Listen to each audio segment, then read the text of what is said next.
Thanks for downloading this episode from Teachers Talk Radio. You can find the full schedule and listen back to all our shows at ttradio.org. Enjoy the podcast.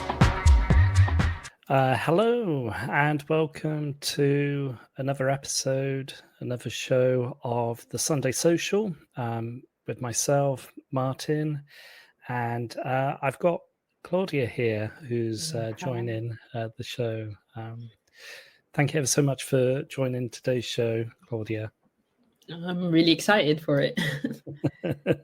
Well, welcome. I suppose the biggest similarity that we've got here is that we're both working and living in South Korea, and yes.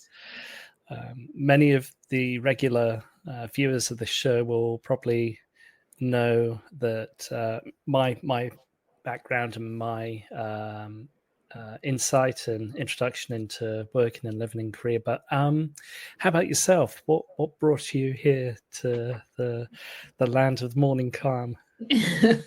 Well, it was a wild one. I turned 25 and then I had the big quarter life crisis. The question of what have I done? What's my mark on this earth? And I just thought to myself, all I've done is go to school and then I'm now working. And at the time I was working for a law firm because my degree was in law.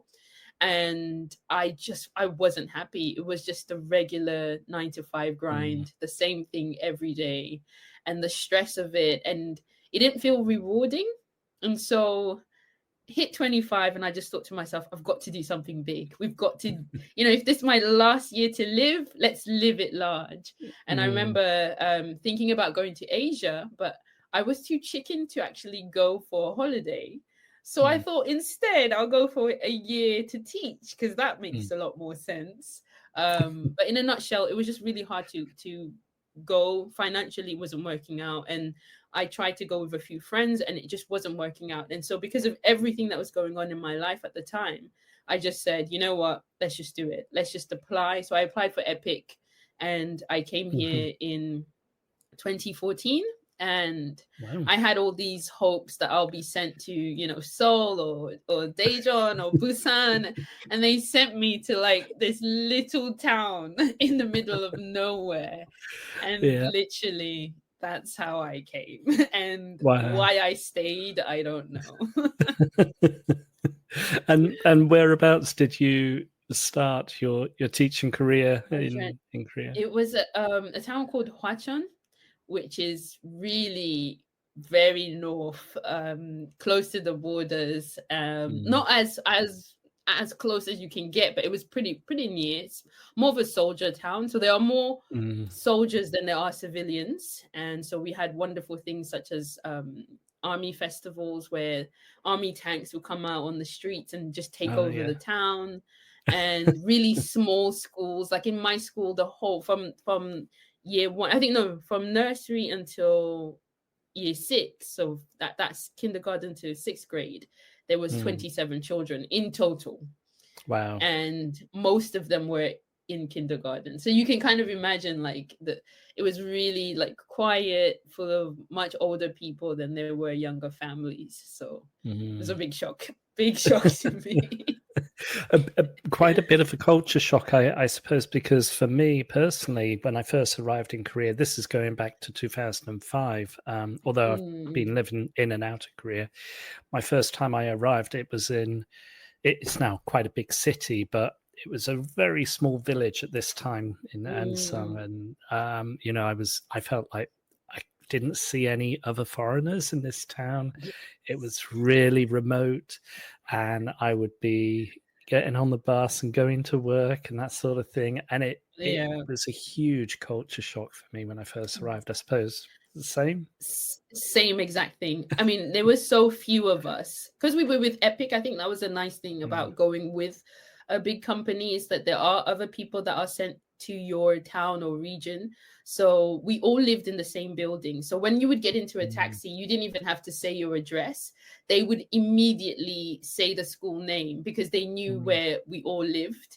And everywhere you walked, you couldn't really do anything dodgy because everyone would know who you are and where you work. And you're that teacher that works at that school, and you're like, yes, I am, So Best behavior. it was such a culture shock because I didn't expect it, especially coming from London. And well, I had just come from Bristol because I was there for uni, but I did not expect to go to such a countryside. I mean, in the summer when I first arrived, I arrived in the summer, and my students were catching dragonflies Oh for yeah, fun. yeah. And I was like, what is like and we're making skipping ropes out of dried grass. And I was just like, have we gone back into time? It's really nice though to witness this, and the kids playing in nature and getting involved with each other. I don't see it as much nowadays in Korea because it seems very well connected, and with the internet and technologically, and everything's very well. I remember heading into Seoul, and I think this was before the SRT was created, SRT. and so there's like the KTX, and the SRT is super rapid train. That's the official name for it. Right, yeah. Makes sense. Yeah, and I would go into Seoul, and you had all these nice, hanoks, the traditional Korean buildings in the small little rural towns, and you would go in, you would get a nice Korean meal. But now it's all been gentrified and modernized, and it's a shame because a lot of these old buildings have been knocked down and they've been replaced, and very, very much sanitized. The way I like to say it. I would say not in Hwacheon. You can still go back and still feel like you're really in the countryside. I think they've kept it quite well. Also because it's so near the borders, there's not much that can be done. It's not always, I wouldn't say safe, but I had a lot more experiences of like the whole town has a drill where we need to go, like practice where we need to go in case there is an attack and things like that. And I haven't had it in the city that I'm in now, but there it was much more real that Korea is still at war. Like you really did sense it from time to time, with just the presence of soldiers and tanks and things like that. Yes, that's true. That's true. Well, perhaps we could maybe move on to your experiences working at a university, because I suppose you made the transition from EPIC or EPIC, however you I always call it EPIC, but EPIC. Yes. Okay. From the public school to the university where you're working now. So perhaps you could tell us a bit more about your experiences, how you got into universities. Yes. So university has always been the holy grail amongst the teachers in Korea. And I was fortunate enough to just know the right person at the right time. And that's always the response I give to everyone. Just be connected. Social, like networking is really at the top of my list, because that's how you get the really good opportunities, because most people want to hire someone that they know or is connected to someone that they know. So a friend of mine just said, there's an opportunity. Are you interested? So that was for the University of Education. And at the time, I actually really liked working at the primary school that I was at. But when she said you get 4 months off a year, literally light bulb moment, I was like, okay, I'm making the switch, because it was much harder with EPIC you didn't really have any vacation. People would go off on holiday and you'll be stuck desk warming. So it was, I was just like, I love the kids, but if I'm going to stay in Korea longer, it just made more sense to switch over to university. And I was fortunate enough to teach not only conversation classes, but also teaching methodology. And so they were really interested in how did I teach children English? What kind of methods did I have? And I must say, when I started, it wasn't that great. But over the years, I've just, I continued working alongside with kids. So I didn't stop working with kids. I always took on like a extra curricular class, like an after school class, so that I could always verify the methods that I was teaching. So I continued along that path, and yeah, I've been there for over 11 years now. Wow. Teaching future educators, which is, for me, it's really amazing to be in that position, to kind of have some kind of an impact, and to show different methods and styles to teachers. And from time to time, I do get people that come back and they're like, "Oh, Claudia, you know, that thing you taught, I'm still using it," which is, it's like an honor. Yes, that's great. That's good, because we're all constantly learning ourselves, aren't we, with as educators? And you know, for me at a university, I've been teaching a variety of different credit courses. More about maybe writing skills, academic writing skills, or presentation skills, maybe culture as well, critical thinking skills. So kind of diverging away from maybe English as a foreign language and more into other aspects. But then for me, as an English teacher at heart, you know, I find myself having to experiment and try different things, because no one's really teaching me or telling me what goes well, what doesn't go well. And you know, for me, that sort of reflection is so important, and for people to come back to you to tell you what worked and what didn't work is invaluable, isn't it? It's really important. So in addition to working at the education university, I also got another job, because unfortunately with Korea, just jobs change. So I was full-time with the education university, and then a few years ago the law changed.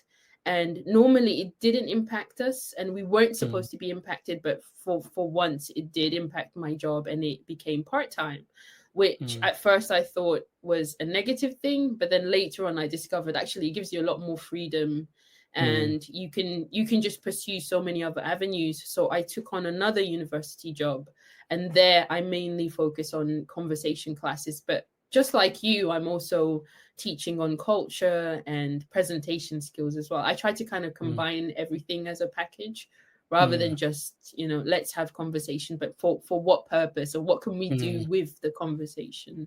Yes, that's great. That's great. Well, I'm just going to divert into our sponsorship today.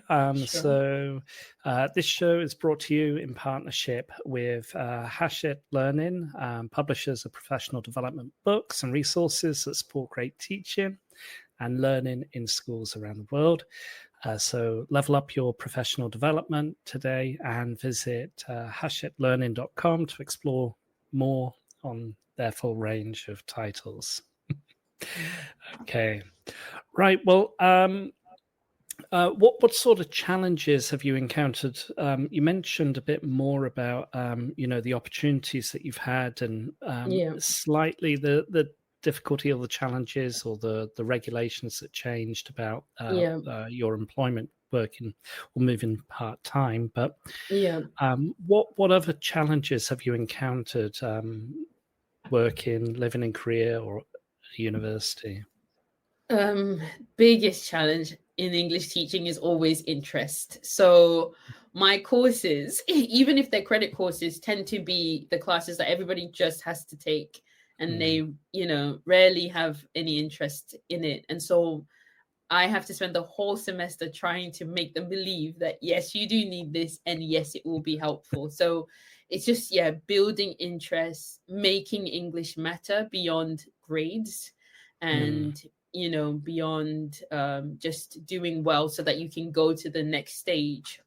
Like currently at one of the universities where I teach, students need to take it in order to graduate. And so, you know, everybody just comes. But then during that time, I found that, you know, sharing my culture, just getting them interested and caring, because sometimes it can be like dragging dead logs. You're just like, come on, if I'm here, let's just be here and be excited. And so it's finding ways to connect with students and of all ages, because in a year I could be working with kids in the 6th grade, I could be working with freshmen, I could be working with adults, I've also worked with parents. And so it's finding ways to connect and say this actually does matter even in your Korean context. I had a really great comment by one of my younger students, and she said to me, Claudia teacher, why are we studying English? Nobody in my school speaks English outside of this classroom. And she said, my parents don't speak, my teachers barely speak English. So why are we forced to see you? And I like you, but why do we have to do this for 3 times a week?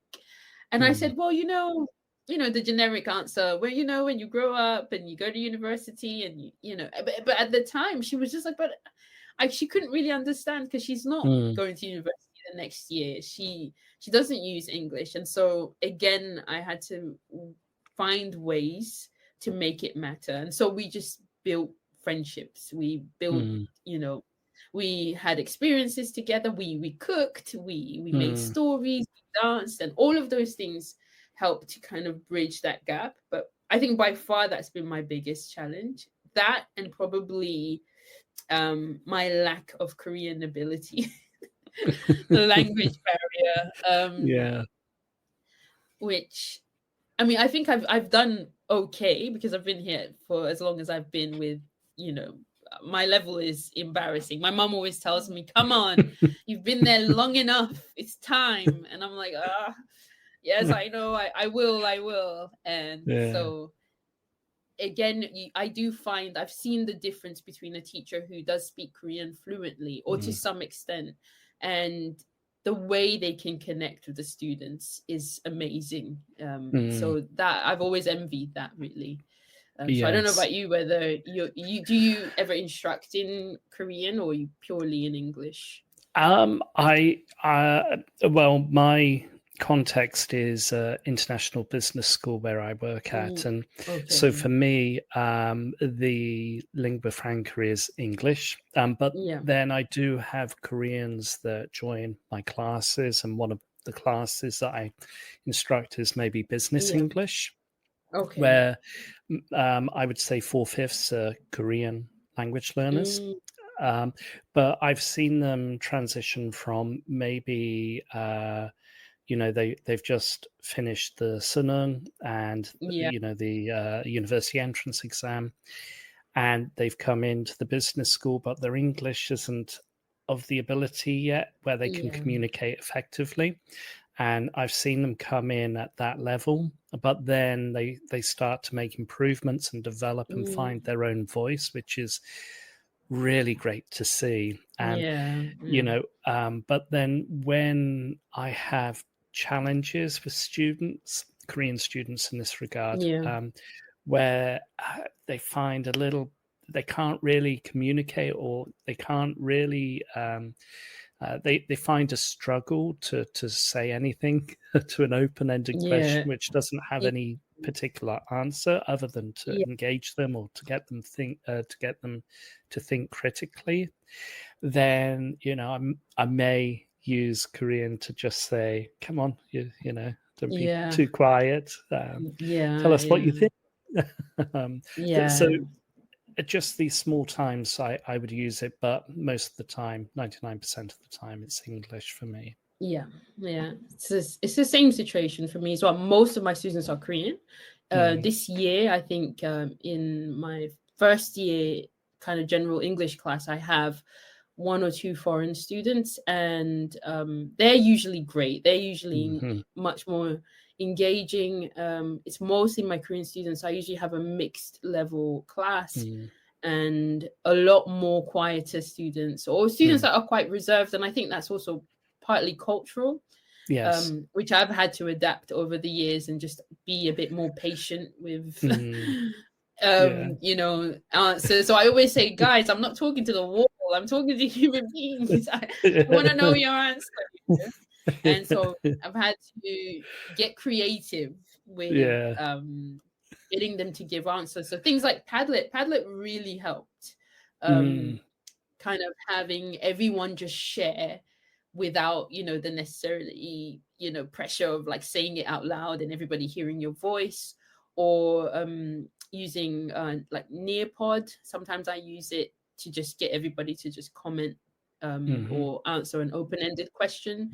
That's also helped quite a lot as well. That's interesting. So Padlet is the application where students can just come in and just post things or post things. So you can post a discussion or a question, and then everyone can post. They can either write or share a picture or video, and so and you see it, like you can all see it as they're posting. That's what I find quite engaging. I've used it previously with universities in Korea and back in the UK when I was working there, particularly for international students where they haven't had that opportunity to, interact maybe remotely through Padlet. But the other application you mentioned was Nearpod. Is that right? Yeah, Nearpod. Yes. What is Nearpod? It's I used it mostly during the pandemic when I couldn't see the students. So it's basically why are the words escaping? It's just a presentation tool. So you can post videos and PowerPoints like Google Slides and questions. So it works essentially like Padlet, but you can do more of a PowerPoint lesson basically online. So you share the link to your students and they all log in, and then you're working together through the slides. So you can they can either do it by themselves, or you can do a live lesson where they're all seeing the PowerPoint on their phones, and they can then answer and reply to questions or play games as well. So it's really interactive. That's really nice. Interactive platform. Yeah. Before we go on into our discussion, I'm just going to sideways into our next ad sponsored here. The BET Show, BETT Show, join BET for the biggest week in education from the 21st to the 23rd of January 2026 in the XL London, with immersive workshops, thought-provoking speakers, hundreds of hours of CPT accredited content, cutting-edge technology, and unrivaled networking. There's no opportunity quite like it for educators. So get your free ticket today by visiting uk.betshow.com. Bet, B-E-T-T, uk.bettshow.com. Okay. Thank you very much for your patience, Claudia. No problem. Well, you mentioned about engagement. One of the challenges I've had, particularly for, my courses, which kind of, chimes in, echoes with what you're saying, particularly for students who just have to do my courses where, the majority of the other courses are business related, like marketing and that side of things. How would you go about trying to motivate, engage students who have zero interest in the course that you're trying to deliver? So I come up with the wackiest ideas. I noticed, and I also, number one, I watch the students, I observe them, I observe what they like and what they're into. And a few years ago, it started off with my primary school, elementary kids, and they liked rap quite a lot. And so I thought, oh, what if instead of singing the generic, EFL songs that are, by the way, I completely just hate. I thought to myself, okay, why don't we do a rap? And so I went on this search for appropriate raps for the classroom, because as we know, especially with younger kids, some of the content is not appropriate. With older kids, it's a bit more flexible. But I found that there was very little available in terms of that particular genre that was safe, and it's not just about finding child-friendly versions, because what happened to me one time, I experimented. I took a nursery rhyme.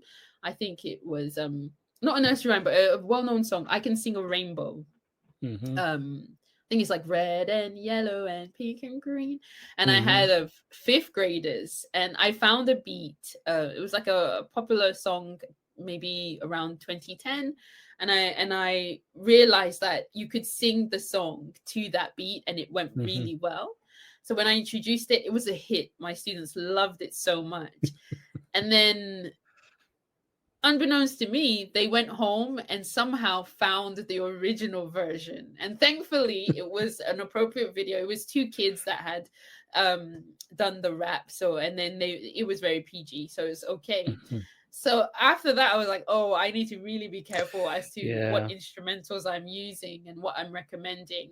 And then that's where I stumbled upon other artists or other people that are really interested in kind of using rap within the classroom. So I found that somebody had turned one of Dr. Seuss's songs into a rap. And then that led me into this spiral where there's loads of artists who do kind of children's books or nursery rhymes to rap beats. Sometimes it's original or sometimes it's well known. So I've done that. I've experimented. And then I thought, why don't I try this with my adult students? And I was really apprehensive at first because they are a tough crowd. They do not move for anybody. And so I was watching, I think, the Jimmy Fallon show.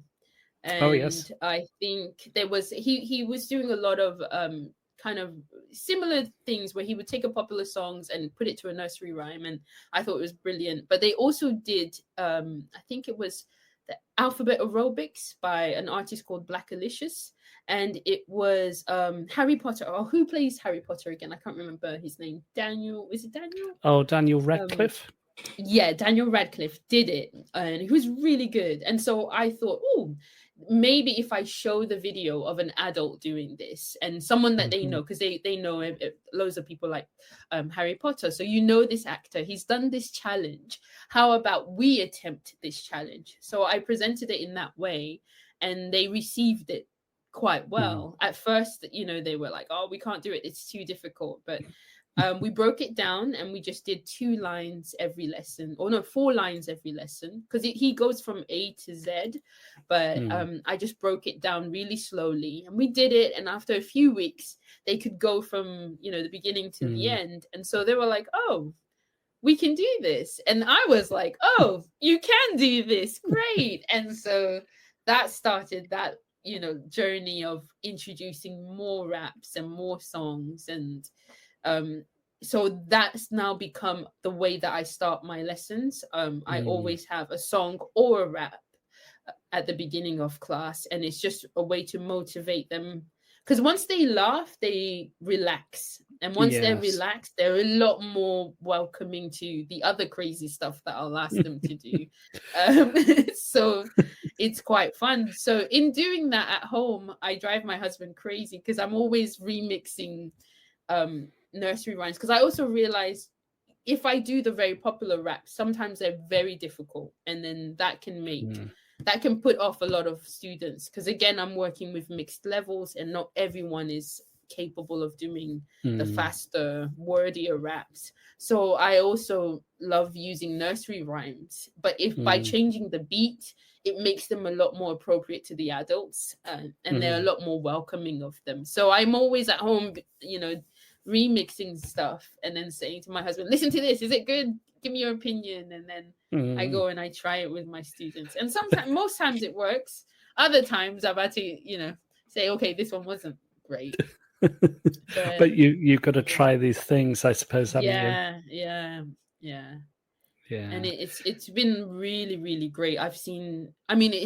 My favorite part of doing raps is always at the end when the students can actually do it themselves. And then it's like, oh, it wasn't as hard as you thought at first, because they always think, oh, it's too difficult.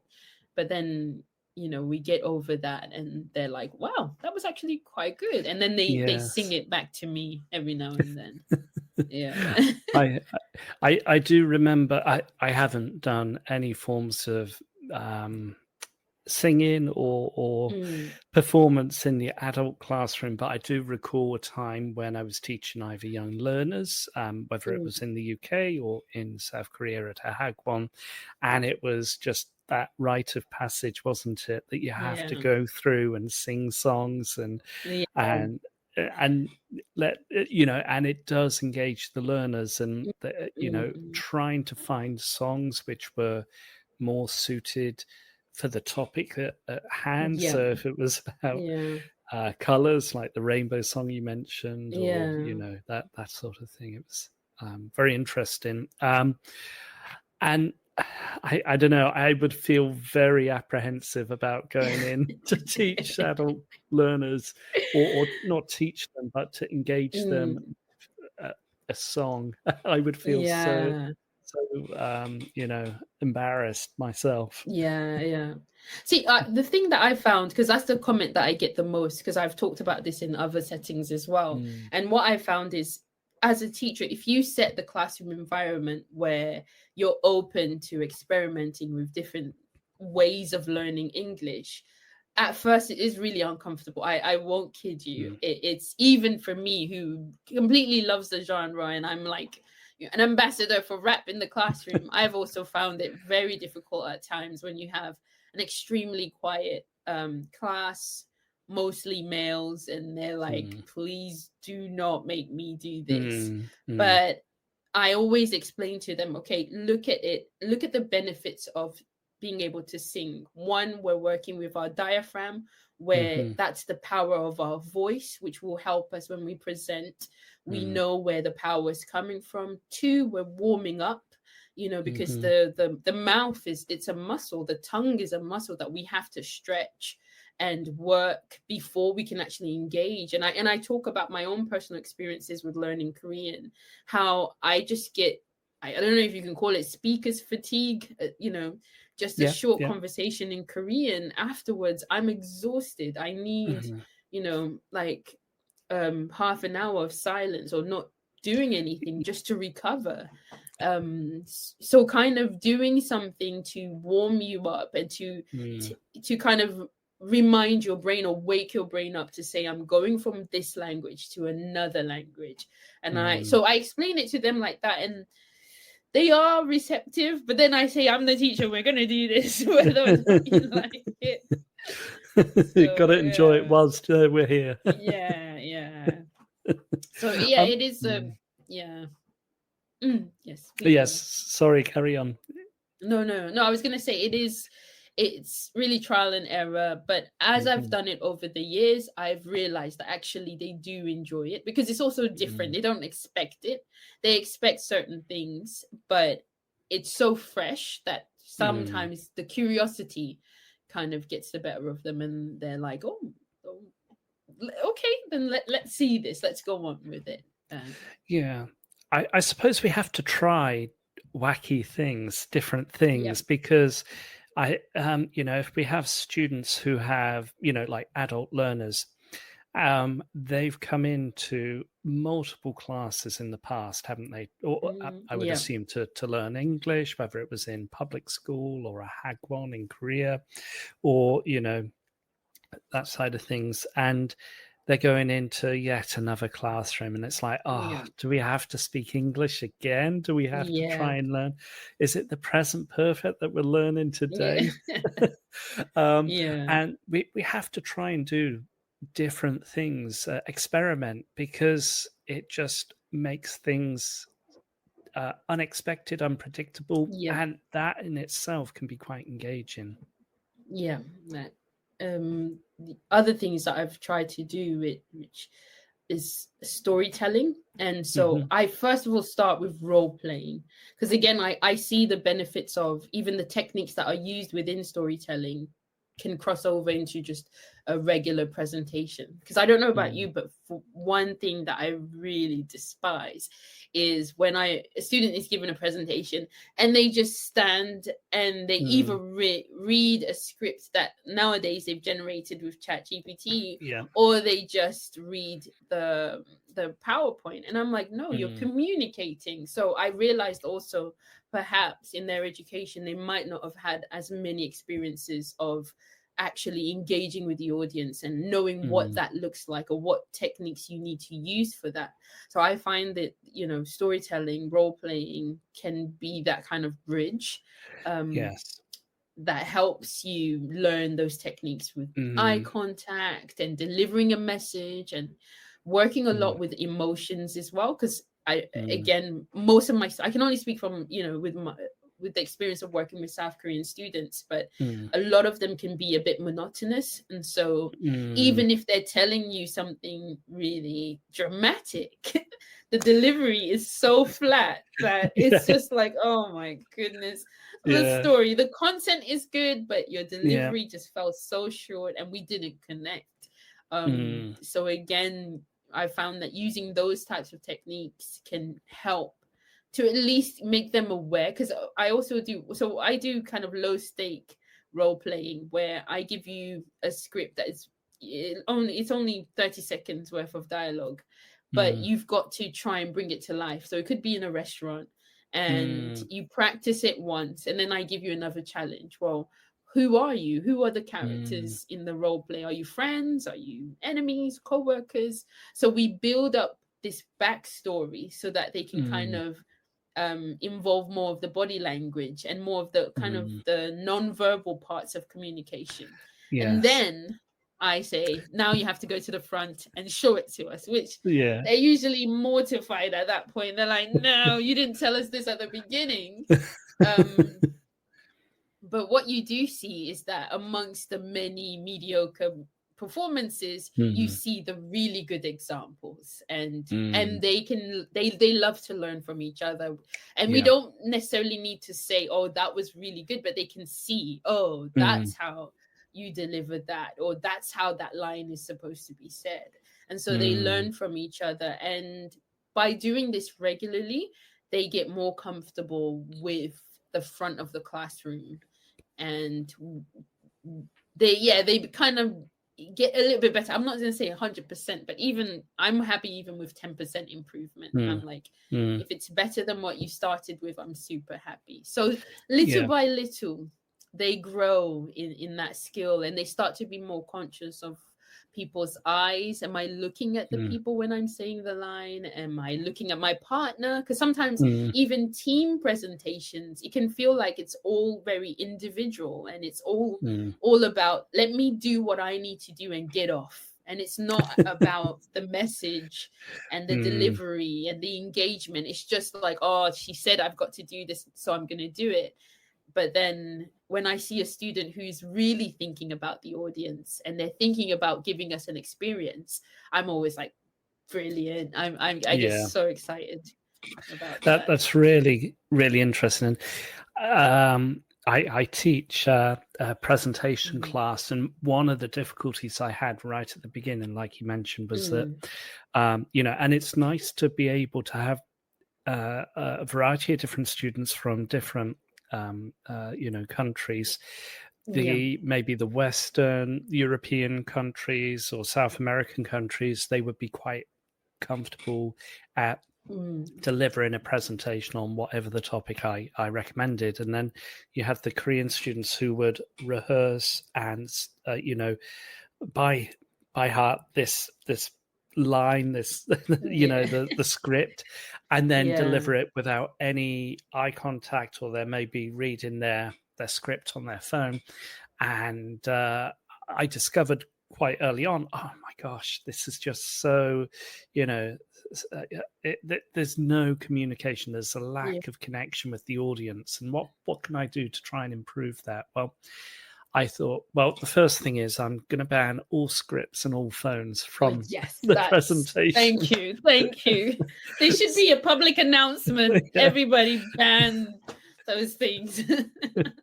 The next thing was, okay, how can I personalize it? Because, you can go on to a variety of different websites, Canva, for example, and create a presentation about Starbucks. And it's like, and it creates the whole backstory about Starbucks and everything else like that. And I'm thinking, what's the point? There's no personalization there. And I decided I'm going to choose personalized topics that students can share, like maybe their favorite cafe or their favorite coffee shop, or, and then build up that brainstorming, build up that planning, and then they give a very short presentation, and then I lead up to what we call like a Pecha Kucha presentation. I'm not sure if you're...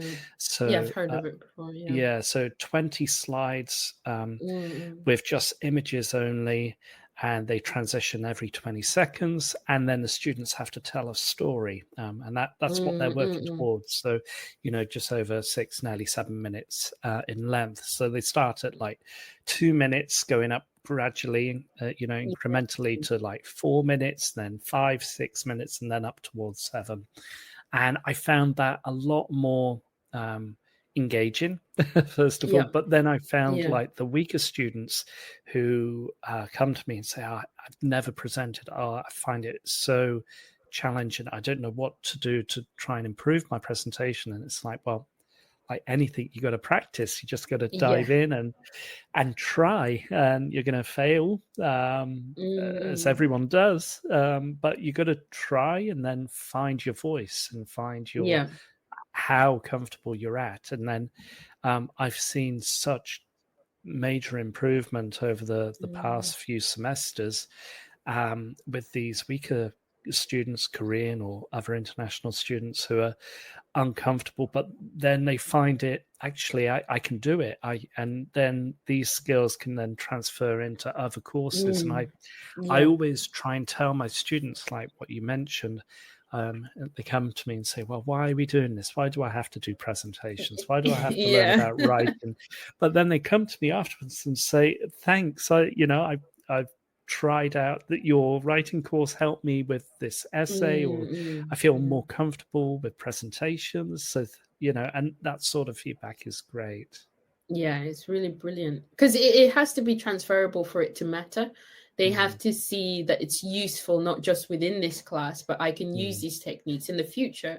So with my education teachers, I always talk about, you are a teacher already. This is what you could do with your class, and this is the impact that it would have on your students. And with the general English students, or even with my professional student, we talk a lot, just like you said, about real life situation. How is work going? How can you make a difference in your conversations that you're having with your colleagues? But similarly to you as well, I kind of changed the style of presentations that I did, because I did start out with kind of generic topics and I was very bored very quickly. And then I remembered I really enjoy watching Dragon's Den, which is, I can't remember, what's the American version of it? It's got 2 names, right? It's but it's just a pitching. Pitch? I don't know. Yeah, something like that. It's like a pitching a product. So it's 3 to 4 minutes long, and they've got to pitch, and I chose noodles. So kind of instant noodles. You've got to pitch an original instant noodle flavor. And they've got to go a step further and actually make it so that we can taste it in class. And so I've got like elements of like, it's got to be unique. So I can't see it in GS, because I want it to be real. I want it to impact real life. So I think we talk a lot about hypotheticals, but when it's actually real life issues or real life situations, it changes everything. And it really does encourage everyone of every level to give it a try. So they've got to create a wonderful new product and pitch it to us. So using all of those things like storytelling and engaging with us emotionally, and building up a story, not just reading to us, but selling us that product, making us believe in their vision. And I've had some crazy combinations. And some crazy names. So they've got to come up with a company name as well as a product name. Last year, I didn't do it this year, but last year I had one of the best flavors I've ever had. And I questioned whether they actually made it up, or whether this was something they stole from somewhere. Because it was they kind of use crispy, like the snack, the sort of dried noodles, which are crispy, covered in chocolate with little bits of like orange zest. It was just the wackiest combination, but it was so tasty, and they delivered it brilliantly. And so even in that, they sometimes find out that they have other skills that also explore outside of our classroom. Like those particular students, they had a really great marketing strategy. They were hilarious, and the product was good, and the whole class responded really positively. And so doing some of these wackier presentation styles, I always have a student who comes back and says, when you first gave it to us, I really hated the idea, but after doing it, I'm really glad and I'm really happy, and I've had so much fun. And so for me, that's the rewarding part, is just like you said, students coming back and realizing something in them without you necessarily saying it, but they go through this process, and they grow essentially without so it's really nice. But it's very really wacky. rewarding. If you want to try it, go on an empty stomach. You will have so much fun. I'll have to try it. You'll have to try it. I once got blueberry cream cheese noodles, which was not the best. It was not the best. It was cold and lumpy and just yeah. Wow. Right. Well, I'm just going to segue into our next sponsorship for today's show. And this is Teachers Talk Connect 2026. So, Teacher Talk Connect is back, our annual CPD and networking extravaganza. Join the TTR, Teacher Talk Radio team, on Saturday, the 14th of March in Manchester. Tickets are free. So what are you waiting for? Head over to ttrradio.org/connect 2026. Okay, right. Well, let's move on to maybe, you mentioned about how we're constantly evolving or trying or experimenting different things to engage our students. But then that naturally leads into, the development of materials and what, or trying your own materials out with the students. And what has your experience been with materials development? So back just before the pandemic hit, one of the professors from my education university wanted to make a book for our course. And so she pitched the idea to me. She would do the theory stuff, and I would focus on the kind of practical activities that students can do. And I was petrified. I'd never written a book. I mean, I'm known for kind of coming up with these weird ideas, which I guess she had, seen over the years. And so she was interested in what I did. But it was such a huge project, and we had such a tight deadline, and then the pandemic hit, and that was crazy in itself. But that gave me a taste of really creating materials specific to the types of students that I work with.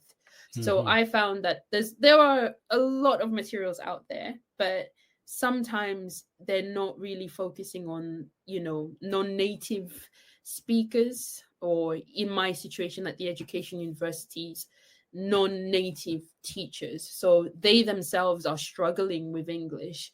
And so some of the textbooks, even just the sentences that are used are really difficult to understand. They've got to first translate the sentence, understand what the sentence is before they can even kind of get to grips with the techniques or the advices. So I started to work on a book project for that. But whilst simultaneously I was working with kids, and again, I realized the same thing, this idea of there's not, I didn't find books that really cater to Korean learners of English. So English books that are focused on Korean kids who are learning them. So that made me curious as to, well, could we create something? And I was teaching phonics at the time, and a lot of my students had struggles with just remembering words. And so I kind of, with their help, I kind of came up with this idea to create a bilingual ABC book where each letter will be represented by a Korean dish.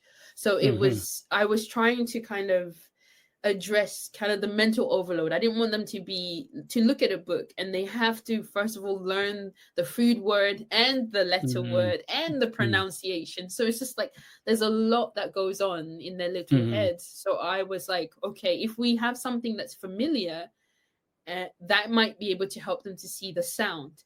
But it's so difficult to do an ABC book on Korean food, as I found out, because a lot of the foods, number one, some of the letters didn't exist. So we kind of cut corners. So with X, we had to use xylitol, which is a flavor enhancer. So it's like, it's not a dish, but at the same time, my students know xylitol because it's a gum that's very popular. So yes, I know the gum. Yeah.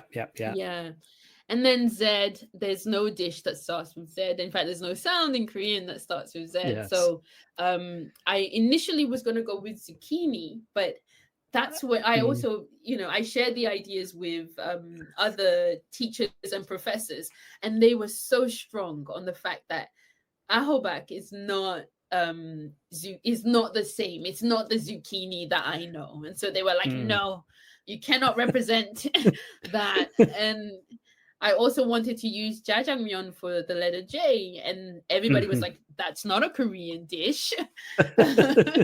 So I had to battle the purist. I had, other people that were like, So in the end, through a lot of research discussions, I just did the best that I could. But the whole point was just to make the load of learning English a little bit easier on students and parents as well, because that's the other problem that I found, is that, like my students said, nobody speaks English, so why should I, And so whenever I'm pitching this book, I always tell to the parents, you've got to join in on the fun. You've got to be a part of the learning. It shouldn't just be that, go and learn and I'm going to be here, not involved, but like learn together, cook a meal and learn what that, sound is in English and how it begins, and look at words that are similar, or maybe find out what that food is in England, what foods in England start with a K, or just kind of explore and play and have fun together. And so it's been really a journey, but I'm so grateful to those elementary students who helped to coach me to this point, really.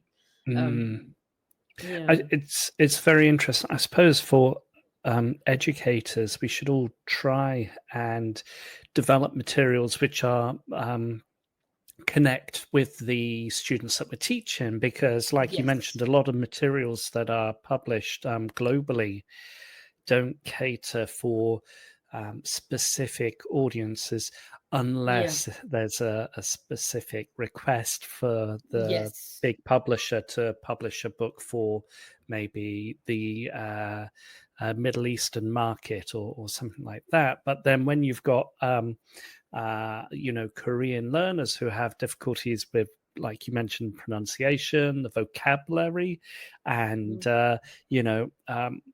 and you mentioned the process, and there's so much that's going on in their mind at the time, and it's a fascinating experiment to try to connect what they already know, their knowledge now, to what you're trying to teach them, and whatever you can do to connect, whether it's through materials development or engage in activities, as we mentioned, is always a bonus, I suppose. I'm a big believer in activating prior knowledge, because especially in the context of Korea, students spend so much time in hagwons learning endless lists of vocabulary, but it's like, when will I use them? So I'm really big into activating that knowledge in something useful. So whether that's doing an activity or presenting something, kind of what do you already know? Let's pull it out of you, and then let's work with what you already know, because they have so much information given to them. I remember a funny story. I was teaching elementary students, and the principal came in halfway through our lesson and said, I want the kids to learn these 20 words by next week. And I took a look at the list, and I was like, when are these like year fours ever going to use these words? Like, these are for adults. And I think he was just reading maybe a book. He saw a list of words, and he was just like, right, that's it. They've got to know these words. And it was just the disconnect between what we were actually learning, their age and their interest wasn't there. And I found that to be really disheartening. And so I've through experiences like that, it's made me really, really passionate about making English enjoyable and fun and relevant to the people that I'm teaching. And so that's the reason why I really try my best to introduce new ways. It kind of reminds me of an advert that I saw on TV in Korea once about English language teaching, or getting children into hagwons, and the advert was about a particular hagwon. For those people watching, a hagwon is a private language institute. But anyway, it was an advertisement for a particular language institute. I can't remember which one it was, but then the backdrop was the child learning, or not knowing any English, and then 4 weeks later they're able to give a presentation to their parents, and the parents are there clapping away and going, my child's brilliant in English now, almost bilingual. And these sort of promises. And the hagwon that I worked at was like, in 12 months time your child will be able to speak English with an American accent, and I was the only Brit in the hagwon. So I was like, where do these promises come up? And the culture of learning is so far removed to what's actually happening in the language in the language classroom. Plus the added component of power distance, where it's very much top down. This is what you need to do, and this is what we're doing. And it's like, okay, well, I give the example of saying these students need to learn grammar. You're playing too many games, and the director's told me if I had one. And it's like, okay. And then after a week, the directors came back to me and said, the students are sick and tired of grammar. You have to play more games. And I'm like, make up your mind. It can just be so frustrating. And I think I guess we didn't talk about this yet, but that's the other reason why I also introduce a lot of cultures. So I was born in Congo, raised in England, and now I live in Korea, and I've had a baby in Korea. So that now my baby is, partly Congolese, Nigerian, English, Korean. And so the other thing that I found to help my students engage in English has been to share culture, to share culture shocks, norms and differences. And I always say, you're my partner. You'll teach me about your culture. And mostly I deal with mostly Korean students. So you'll teach me about Korea, and I'll teach you about, England and the places that I've been to as well. And that's been really, really fun. And that also makes it really exciting, and has led me down, kind of into another project that I'm really passionate about, which is a culture exchange. So I've been doing this for like over 5 years. Every semester I kind of pair up my students with someone from a different country, and I've purposely chosen countries that are really unfamiliar to Koreans, or they're people groups that are in Korea, but they're not very well known. So, for example, Vietnamese people or Filipino people, their cultures aren't known that well. We know the stereotypes, but beyond that, I always want to work on what's beyond the stereotype of this country. Like, let's meet the real person and talk to them and know about them, and then celebrate that culture, and that's been really rewarding. That's also been another favorite style of presentations I've been able to do with my older students especially. And one really interesting story was I paired these girls. They didn't know, so they don't know who they're going to be paired with.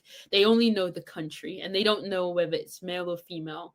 And so they get very little information, and then they have to try and imagine what would this person be like, what are their likes and dislikes, kind of build your picture. And then when you meet them, was it right, was it wrong? It's just a little bit of fun. But initially I said, all right, you're going to meet this person, he's from Congo. And when they met him, after they met him, they said, we thought he was going to be a girl, and we were really scared because, he's different from us, and, we've never been around somebody from Congo before, and we felt really uncomfortable. But they said after they had spoken to him, it completely changed their mind. And they were like, wow, we have so many similarities. And we felt more comfortable, because initially they were, even the fact that he was male and they were female made them feel uncomfortable because of all the stereotypes that they've seen and heard and stuff like that. So even that was really nice, to kind of give them an opportunity to speak to somebody they would have never, had the courage to, or even the desire to, and to see that there were similarities there. That's great.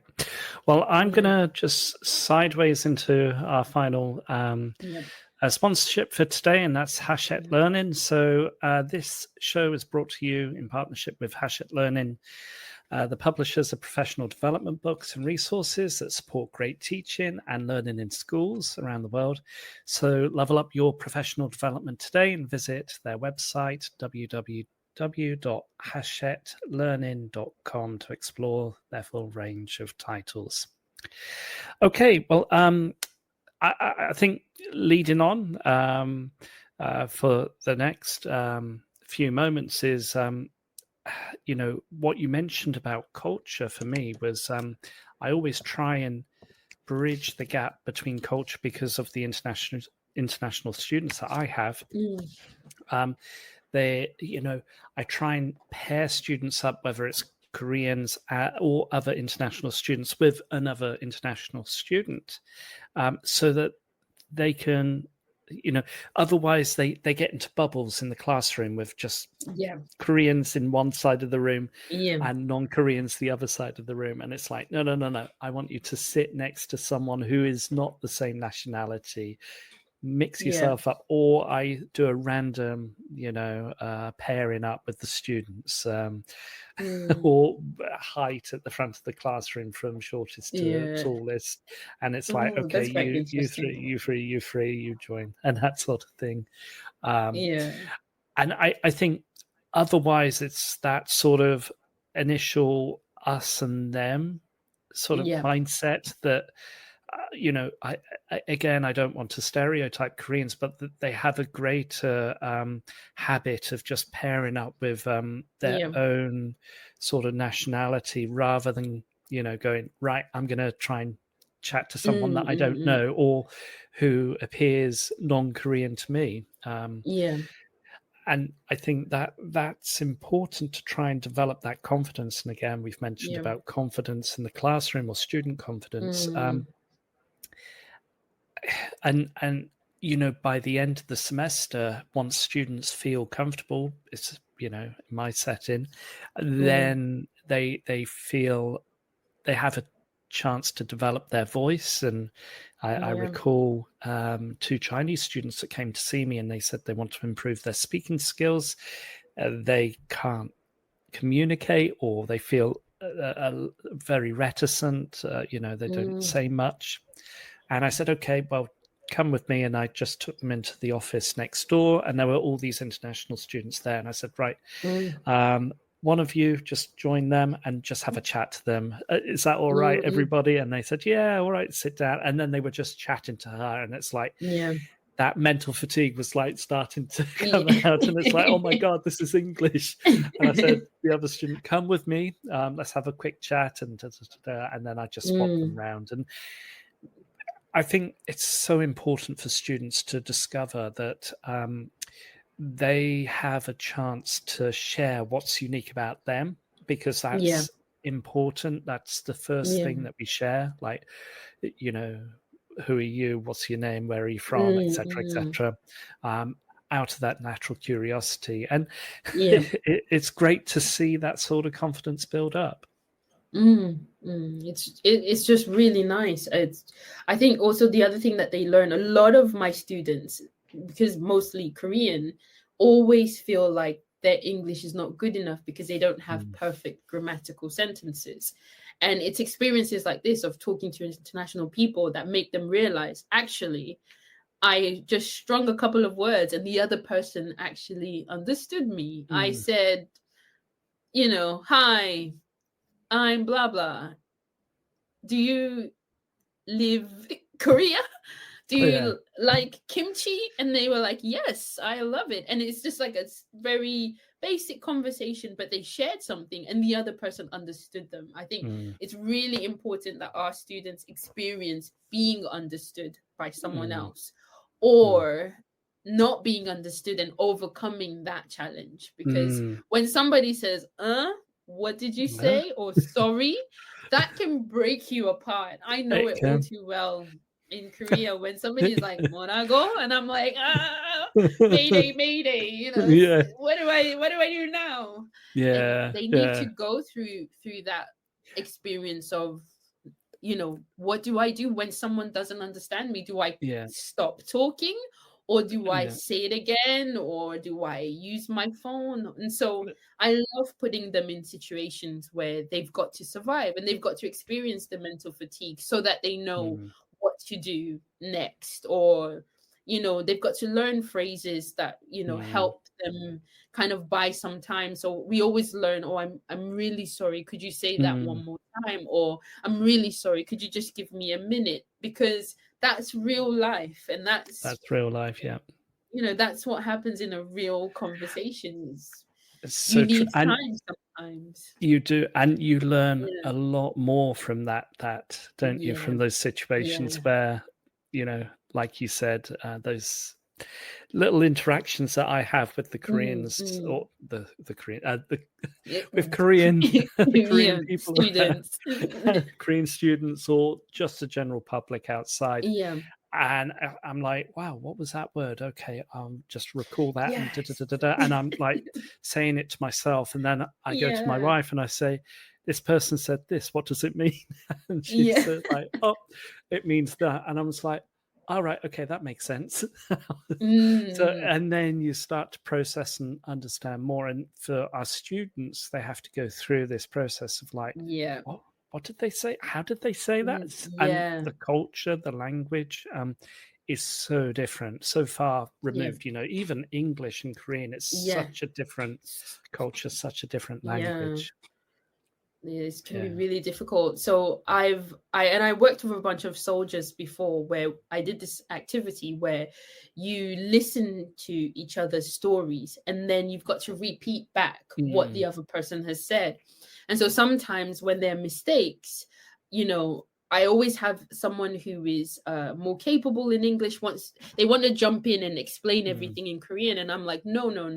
Let the person who is struggling to explain their story say it again. So we're like, okay, maybe the words you said were not clear. What else can you say? Or look at the person, maybe use your body language a little bit more. So without using a translator or having someone else speaking Korean for you, tell the person your message. Try and use whatever you have to get your message across. And I do this as well when students come to me to ask me a question. Sometimes they come with their phone, or they come with another partner who is a bit better in English, and then they're like, oh, tell the teacher. And I'm like, no, you try first. Let's try and see if we can understand each other. And I feel like that process, it does build their confidence, because they realize, oh, I can actually say it. I've got some words, and I always tell them, you wouldn't reach this stage, especially at university, if you didn't have anything in English. You must have something inside of you in order to reach this. It might not be as high as other people, but you've got enough. And so I think it is about creating situations where they can experience authentic conversation issues, and they can be given techniques to overcome them. So unfortunately for me, I don't always have access to a lot of foreign students. So what I've done instead is kind of do a speed dating style of talking in my class. So you do talk to many people, and it's not always going to be your friends or people that you're familiar with. So it gives them a chance of, having conversations with people who they don't know, and they've got to kind of, struggle, and kind of sometimes they get a partner who doesn't say a word, so kind of like dealing with that awkwardness of silence and all of that. Or sometimes they have a partner who's far more advanced than them, and it's how do I then keep up with what they're saying, what are the listening techniques I can use, and can I interrupt them and say, oh, I'm so sorry, but could you slow down a little bit? So I found that way they still practice conversation techniques, even though they're not speaking to native speakers or to people from other cultures. Yes. So that's also been helpful for my students. Yes. Yeah. Likewise. Yeah. Well, even getting the students, the less confident students to share an answer to the class. I remember Korean students would then refer their, like, what did he say? Sort of look like, what did he say? And it's like, and they want to interrupt, and they want to say, you got to say this. And it's like, no, don't give them the answer. Look at me. I always say, stop, look at me. Yeah. And it's like, okay, I slow down. I say, I ask the question again, and it's like, keep going. And after a while, they start to find that confidence that they don't have, they miss. And it's really nice to see that development as well as, as students, they and I always make it as light or as jovial as possible, rather than, can't you speak now? You've been studying English for however long, and you've been I go, come on, what do you think? Or I try and say, okay, well, this this student has I ask another student a question, the same question, they give an answer, so hopefully the weaker student realizes the context of the question. And then they maybe have that sort of, it activates them to answer as well.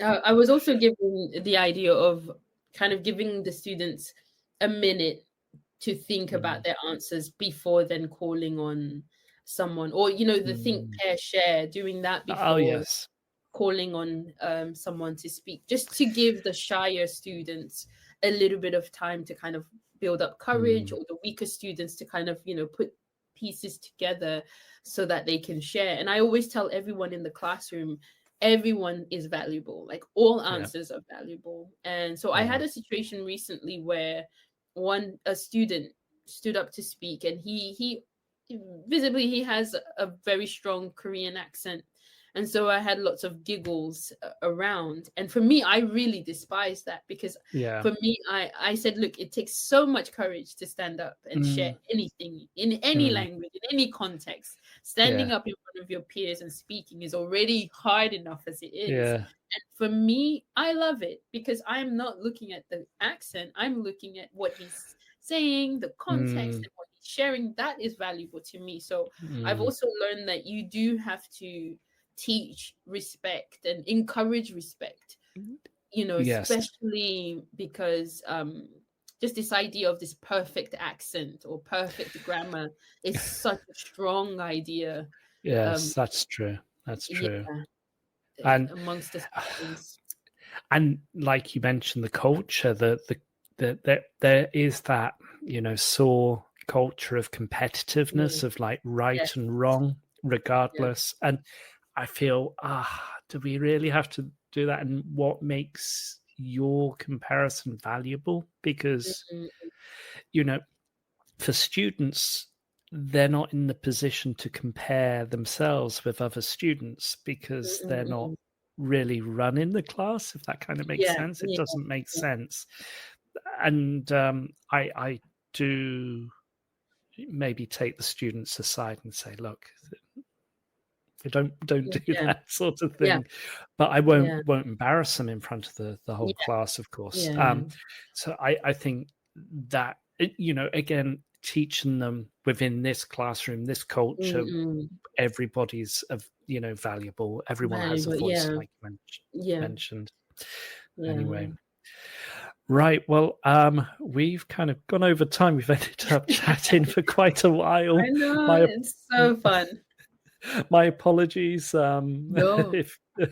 But it was lovely to have you here, Claudia, and thank you ever so much for joining this week's show. It's my pleasure. It's really interesting to learn a bit more about your context of teaching, particularly at a university here in South Korea, and for me, and to share our ideas together. So thank you. Thank you as well. Thank you so much for having me today. That's great.